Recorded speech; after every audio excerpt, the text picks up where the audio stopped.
Lincoln Legends, Lore and Lagniappe presented by your Lincoln Parish Museum and Historical Society, celebrating 50 years of community support. Enjoy as our museum director, Rick Godley, takes the time to capture the stories of life in Lincoln Parish from the characters of Lincoln Parish.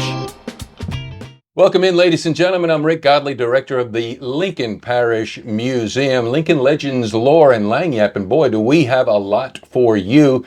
The two gentlemen to my left, to your right, we have David Ervin, Dolph Williams, D&D. David was here in town in Ruston for the Ruston Rotary to talk about the daiquiri factory story from the beginning. And as he was there, I'm thinking, there's a Lincoln Parish connection here that I did not know about. And so let's try and talk about and find out the association of Dolph Williams, the Williams family, and David Ervin. So let me start with Dolph first, because David brought your name up because he was working for you, or you stopped by to get a drink out at WilMart. No, I was just a student at Louisiana Tech, and I was going out to WilMart, to buy alcohol like everybody else in town. And that's when I was introduced to the frozen drink industry, but pretty much he and his family were doing. What year was that you have your first? That had to be probably in 70. When did y'all start doing it? 77? WilMart in 77, but we started the drinks in 79. Okay, that'd be like 79. 79. So were you a freshman? Sophomore, junior? Were you legal? Should we not? We won't go there. Well, let's see. Well, drinking age at that time was 18. 18. Yeah. Okay. I was probably a junior at Tech when that happened. All right. So we're going to come back and pick that story up, because a source of inspiration for you to take your concept of daiquiri factory in Lafayette originated in Kelly's. Mm-hmm. So, that's right. Dolph, if you will, take us back to the origin, the genesis of WilMart, Kelly's, and how did it start and why did it start? Oh, that's a long, long story. A long story. Can we have the elevator? Okay. My mom and dad and I were in Manny, Louisiana, and we had a liquor store there. We first started selling beer about the same time that Ruston went wet back in the 75 area. We got a beer license down there, and then all of a sudden we realized we could get a liquor license, and we applied, and we got it also. So we were in Manning. We were pretty well the only liquor store in town. Mm-hmm. And at that time in the Bible Belt, that wasn't a real good idea. And the rule, the state law said you're wet until voted dry. So Manny had an election. They called an election and voted Manny dry. And there was a little bit of battle there. I don't know whether I'll tell this or not. I was arrested for bootlegging, for selling a half pint of whiskey. And Rick, I still have the arrest warrant papers on display at Frosty Factory. What year is that? 1977, July of 77. And when I was arrested and the DA set me up, he asked me to get him a half pint of Jack Daniels, and he was going to play golf at a place called Hodges Gardens, and he wanted me to keep him some half pints, keep him from having to drive 10 miles north of town. Mm-hmm. So I did, and he tricked me into that and then arrested me for selling him a half pint of Jack Daniels.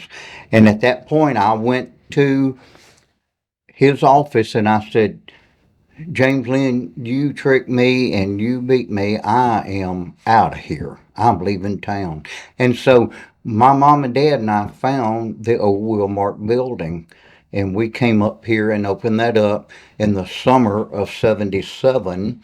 And then my mom is the one, long story there, David, you told it, about how my mom actually got the frozen drink business started. My mother's the one that did all that. All right, well, hold that thought for just a second. So the building was there before your parents bought it? Yes, old building was built back in the early 1900s, and it was an old country feed store. And it was vacant when we got there, and we knew that it was a wet area because it hadn't been voted dry, and so that's how we opened up WilMart. Well, and you say a wet area. It really wasn't even a town. It was out oasis in the woods. I mean, it wasn't even Lincoln Parish, correct? It's in Jackson Parish. Jackson Parish. But it had not been voted dry because it was so far out in the country. All right, so Manny, you leave Manny, and the Williams leave Manny in 1977, go to Kelly's. Did you even know about it? Did they even know there was a place called Kelly's? Oh, we knew nothing about it. Now, I went to Tech from 70 to 74, and I knew nothing about Kelly's out there. We didn't drive out that far. There was no reason to go out there. All right, so you set up shop. Now let's go to your mother. I mean, what was she doing? I mean, think about it. These contraptions of frozen machines, late 70s, that was a real novel concept, wasn't it? I mean, so where did she get the inspiration? Well, she bought, I think it was 400 little bottles of a product. Brand name was Cocktail for Two, and the flavor was a tequila sunrise. And I think she bought 400 of those little bottles for 25 cents a piece, and it was a closeout. And so she bought every one of them. And I'll never forget when they came in, my dad saw that sitting on the floor, the boxes, and he says, "Hazel, what in the hell are you going to do with all that?" And she looked at him, she says, "I'm going to sell every one of them and make money." And so she put some of them in the cooler, and yeah, you might sell 2 or 3 or 4, a week or whatever, and they weren't going fast enough, and she was going to show my daddy she could sell all that. Mm-hmm. So she went and got a blender and a styrofoam ice chest and set it up on the counter, and when someone walked in that door, they did not leave until they bought one of her frozen drinks. She would not let you leave until you bought one, because she was bound to determine she was going to get rid of all that. And then when she ran out of it, we said, "Oh, what we're going to do now? We're going to order some more." Well, it was a closeout, and they didn't have any more. So my mom went and got the strawberries and the lemon juice and the pineapples and all the ingredients, and started putting things together. And I got to tell you this, my mother was raised in South Arkansas in the country in a country Baptist church. Church is still open, and I attend that church some. And there's a church covenant on the wall, and it says, "You will not partake of alcohol." Mm-hmm. It's still there today. And so she didn't drink. Her mom and dad wouldn't let her drink. Well, she was putting all these drinks together. And so when she put everything together, and she knew it had to have the rum flavor and all that in it, she would get a teaspoon and she would dip a little bit out, and she would taste it and she would spit it out. So it wasn't how to make the strongest drink. To her, it was to make the best tasting drink, and that's why it succeeded. The late 70s, and you said you went out there for your first time to get one in 1977? Yeah, that was where we went to go buy beer or any kind of alcohol, and I knew that they had been doing these blender drinks, but when I went out and saw that frozen drink machine, that was a game changer. So what year was that? When did the frozen drink machines come? I mean, because she was using a blender to start, correct? Well, she did use a blender, but when she came up with all these good flavors, she said, "We've got to have a machine, to do this." So at that time, you could call the operator and tell the operator, "Hey, can you find something for me?" Like a Yellow Page operator. Mm-hmm. So she called the Atlanta operator, Yellow Page operator, and asked that operator to find her some machines, and the operator did. And so my mom called this dealer out there, and I call them little tutti frutti machines because they were, put in the convenience stores for the kids to drink the fruit juice drinks in. Mm-hmm. And so we bought 2 of those, and they were used, and we wanted them so bad until we asked the man to put them on an airplane, and they were flown to Monroe, and I went over and picked them up. And boy, when I got back to WilMart, we were all so excited. We pulled those machines out of the boxes and put them on the shelf, and it was Katie bar the door from that moment. Absolutely. And one thing I wanted to mention, his mother was a very good cook, and she put all of her expertise into making these drinks that were exceptionally good. Yeah. I mean, they were better than most bartenders could make. Yes. It was incredible. That was really why I was successful from the beginning, was because of the quality of the recipes that his mother did. I mean, they were And you took unbelievable. that down to Lafayette, the Absolutely. same quality. I had no idea how to make those drinks, but I got their recipes from WilMart and brought them with me. And it was just amazing. Everybody thought I was this mixologist, but I was just following a recipe they had. Mama's recipe. That's right. And they were great. All right, so we're in Kelly's, we're at WilMart, and you saw these machines, David Ervin, and that begat an idea in your mind. And what was that?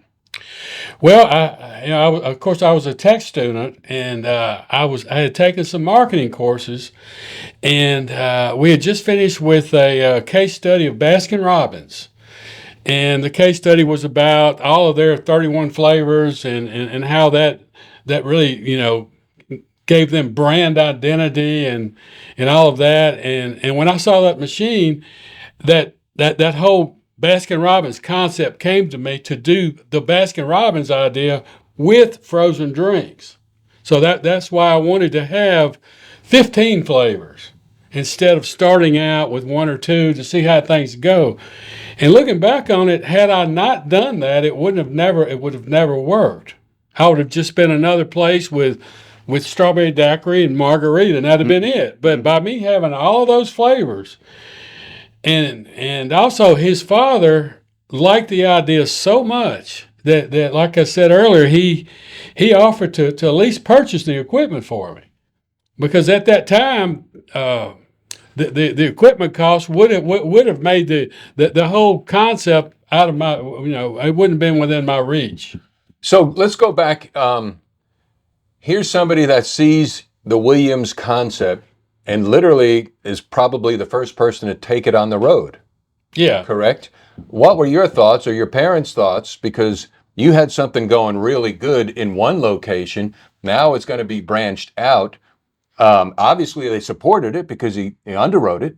But, I mean, what were you thinking? And because the whole thing is fascinating, like it's original concepts. And when you come up with an original concept, people who don't understand what you're talking about rise up and resist. And you're like, that ain't going to work. That ain't going to work. But so what did you say? Like, this could work? Well, the story is, we started at WilMart with the two machines, and then it went so good until we bought two more brand new machines, and we had four then, and we realized the amount of heat that the machines were putting out, so we had to build a little side room of WilMart and deal with the heat, but we added more machines, and I think at that first time there was probably 8 machines in there, maybe. Yeah, y'all kept adding them. Every time I'd come out, there'd be Yeah, we just kept adding machines. some more in there. But there were local people. I think really the first interest, somebody from Farmerville came in and asked about a machine, and then someone in Monroe did the same thing, in Arcadia, just this general Right. area. People would come to WilMart and get the kind of the same idea he said, but they all had liquor stores.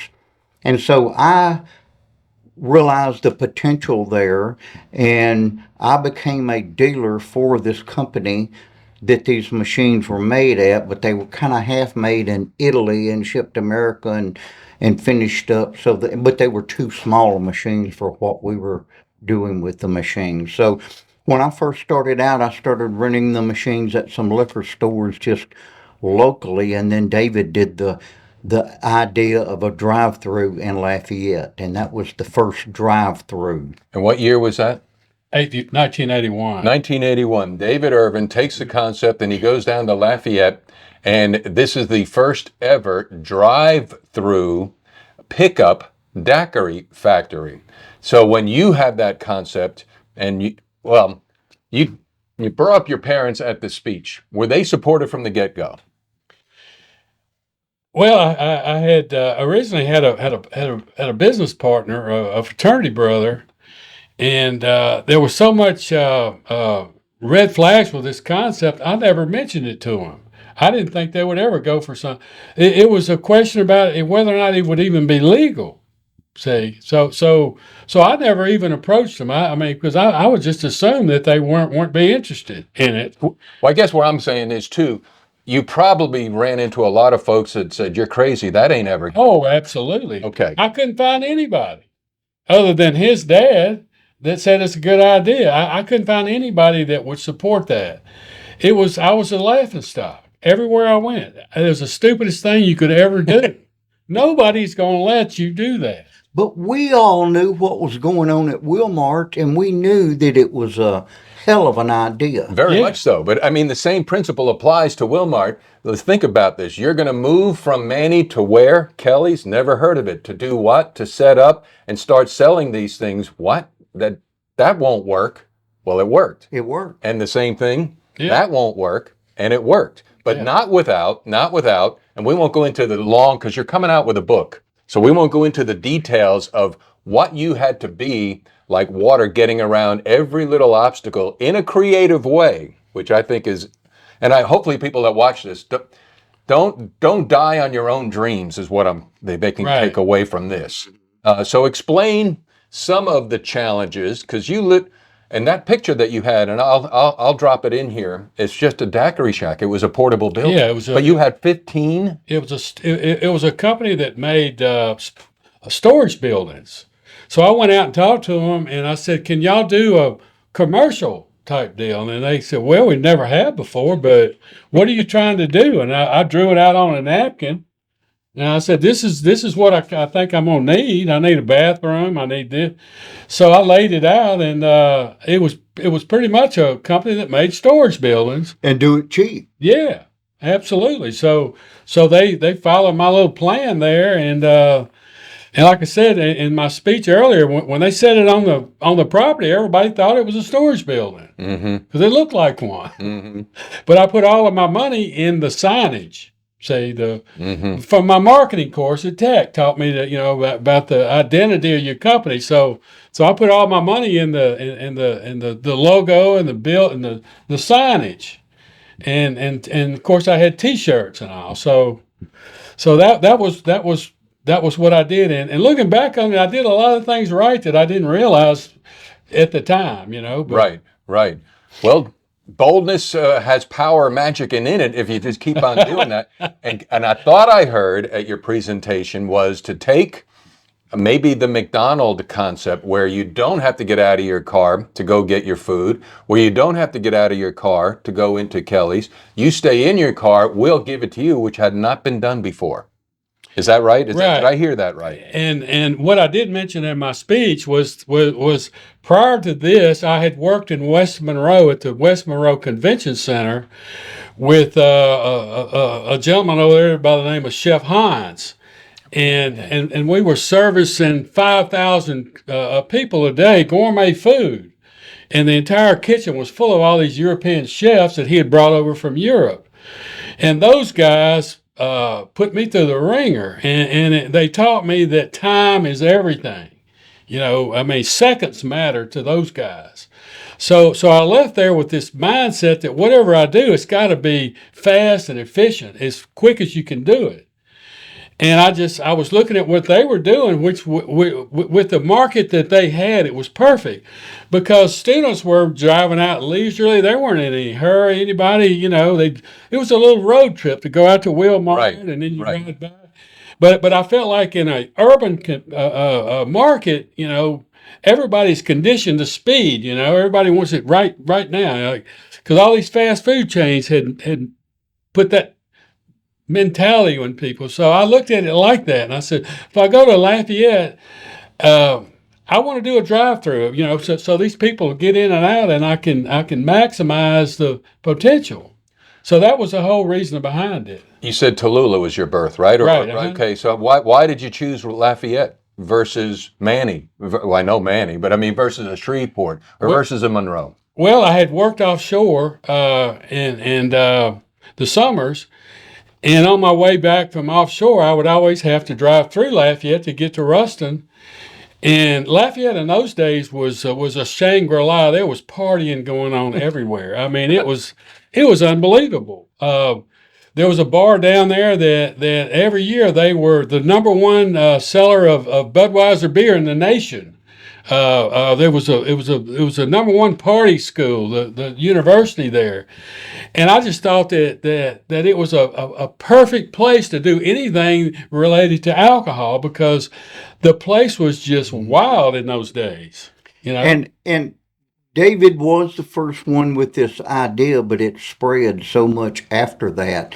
I have a friend that was from Manny that was living in Lake Charles, and he did the same thing after David did it. And then there's a guy in Ruston, Leon, that did one in Alexandria. And once the fire gets out, it goes wild, and it then it went to New Orleans and. Right. It's a staple. Yeah. It's a staple. And really, I was so happy that all these other people were opening stores in other cities because it was taking the spotlight off of me. Taking the heat off of you. Yeah, I mean, it was I for so long I was the only guy doing it. Yep. See. And then when everybody else started doing it, Leon Staples and some of these other guys he mentioned, I was so relieved, because I wanted the controversy to go away. Yes. Well, and the reason why it was controversial too is because it's never been done, and from your story, you open it up, immediately the sheriff shows up and wants to shut you down because they don't know what you're doing. And you literally had to go around because every obstacle that got thrown your way, like for example, if there wasn't a law against it, because you said you did your research as best you could all over from the state to the parish level to all the levels, and then when they go and make a law to put you out of business on the open container, you somehow got creative and got around that legally. And one of the funniest comical things about it, when they did pass that open container law in Lafayette, it was discovered after the fact that my property was 20 feet out of the city limits. Wow. And I didn't know that. So I went to work one day, and there's this survey crew on my property, and I asked what they were doing. They said, well, the mayor sent us over to see where the city limits were. And so that made the entire ordinance void as far as my business was concerned. Right. So that was just a dumb luck kind of thing that happened. Well, it just sounds like you're dumb like a fox, and you've been blessed, both of you all, as far as what decisions you've made that have led to extreme favor. But everybody in Lafayette thought that I had planned that, and I knew that. And I remember doing an interview with the television folks there, and I said, "There's no way I'm that smart." I said, "It's just happened." That's awesome. That's awesome.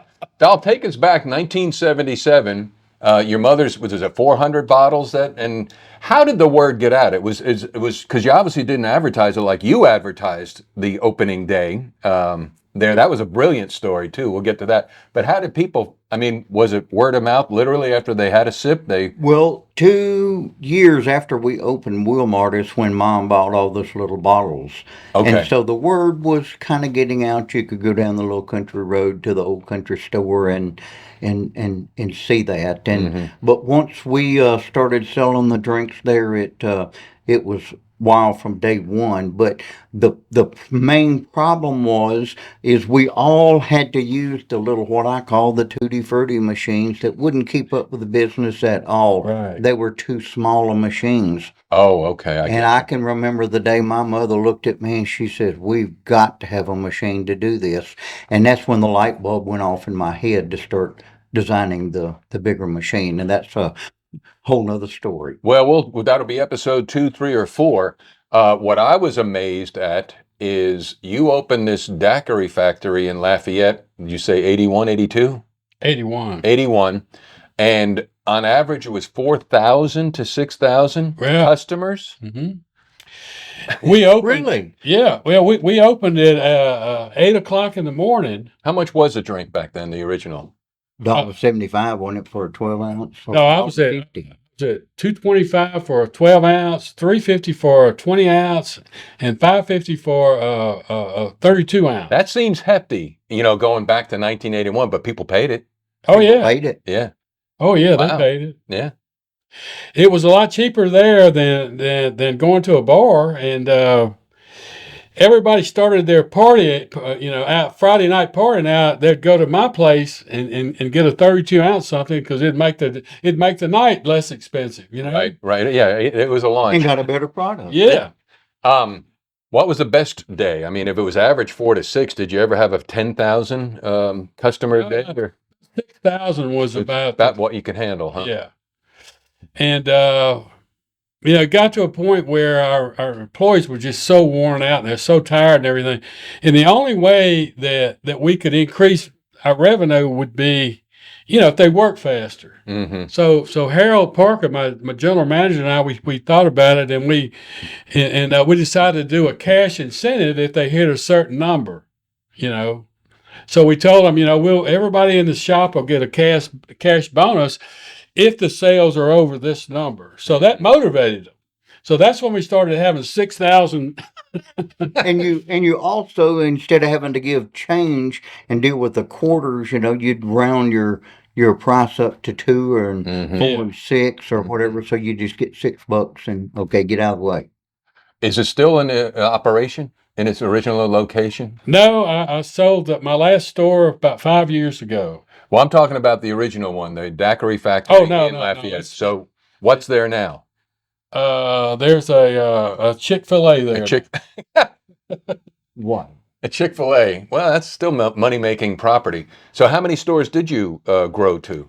I grew to, let's see, I did one international, one in Brazil. Let's see, I did 3 in Lafayette. That's 4. 1 in Opelousas, 5, and then 1 in New Orleans, 6. So I did 6.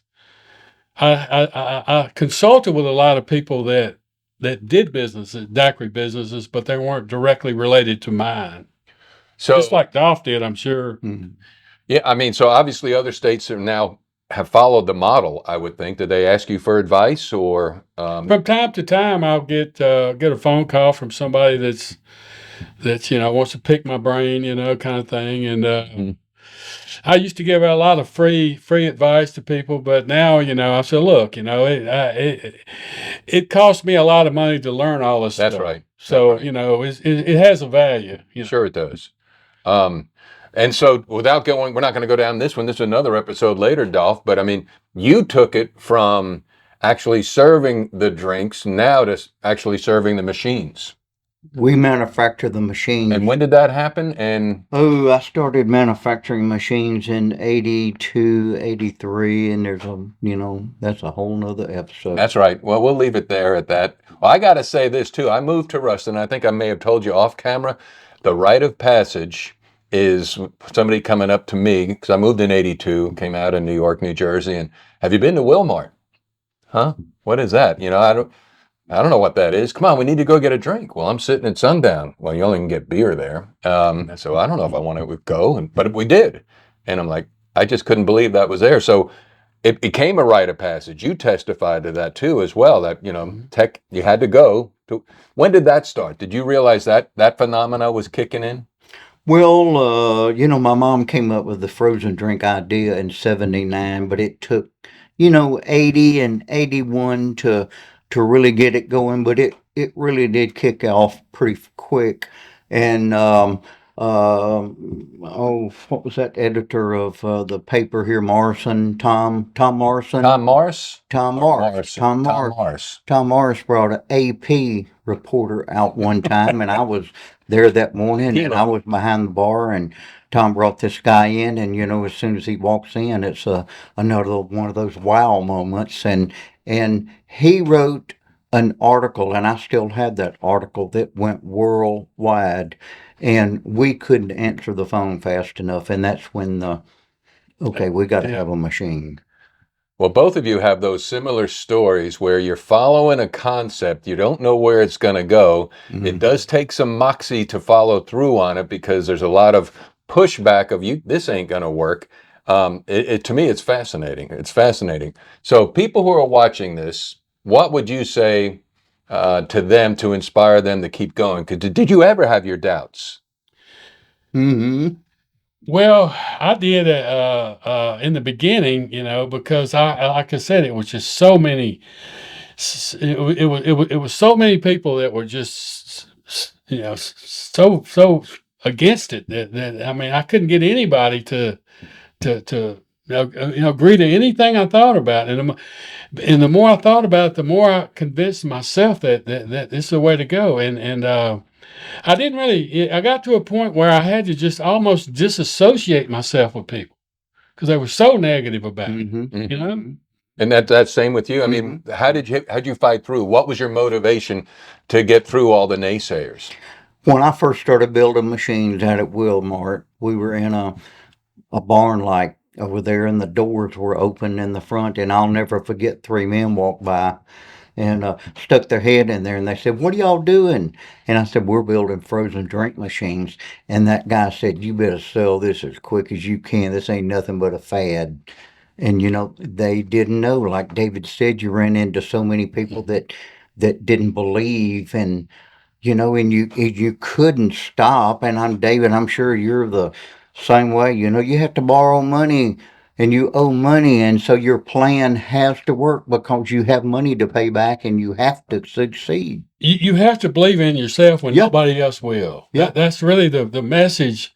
I'm not this high-powered entrepreneur and all this, but if you've got that drive in you and you believe in yourself, it doesn't matter what anybody else says. And that's what I think is lacking with a lot of people that never pursue their dreams because they talk themselves out of everything, And that's so easy to do. I mean, and like you said, we have doubts, but you still fought through them. So to the naysayers, push them aside and stay focused and stay going. And also taking risks. You took risks. Everybody took risks. That's not an easy thing. You're right. But take it and then be strong and go with it is what I'm believe getting. in your idea. My grandfather had a good quote I like to share with you. He said, "The only opinion that matters is the one you have of yourself." And that's what I try to live by. So, if you believe in yourself, you can make it happen. Huh, Dolph? That's it. You got to believe and you got to do it. Well, and not only a business relationship, obviously a friendship that's lasted, 50 years plus? Yeah. Oh, yeah. David Ervin, Dolph Williams, our guests here at the Lincoln Parish Museum. More to come later on down the road. David, in the process of writing a book, or is the book already written? Well, I've written a manuscript. I'm looking at publishers now to... Is that called Stranger at the Bar? Is that, or I pulled an article. Stranger at no, that's the first chapter. Oh, the first chapter. Yeah, that's the first chapter. But what's the book going to be called? Well, I've been battling over a title, but so far, I'm kind of centered on. What are you laughing at? On just David Ervin's life. The Daiquiri Factory, I guess. I was trying to think of something else to call it, but I've been polling people. If you can think of a great title for it, let me know. I got one. It's DAC Facts. You need to go back to drawing board. Whoa, there's my first naysayer, ladies and gentlemen. The life and times of David Ervin at WilMart. How about that? Yeah. And let's throw this out into the ether as well. There's a film to be made here on this story. There's a film to be made on that story. Have you been approached? The Williams story, the WilMart story. Have you? Or yes. Okay. All right. So I noticed he was hesitant about that. So maybe it's... We'll leave that. It would be a fabulous story. It would be a great story. You kidding me? Yeah. Good. All right. Well, gentlemen, thanks so much for your time. You bet. Thank you. I enjoyed it. Oh, same here. Thank you all for watching, and we'll see you on the next episode.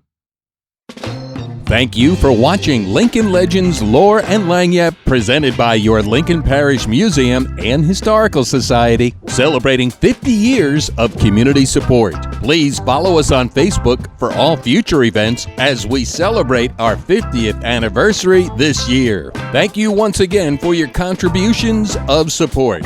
This has been a Godly Works for Nonprofits production in association with Rick Godley's ATL Features. ATL stands for All Things Local. ATL also stands for All Things Lincoln.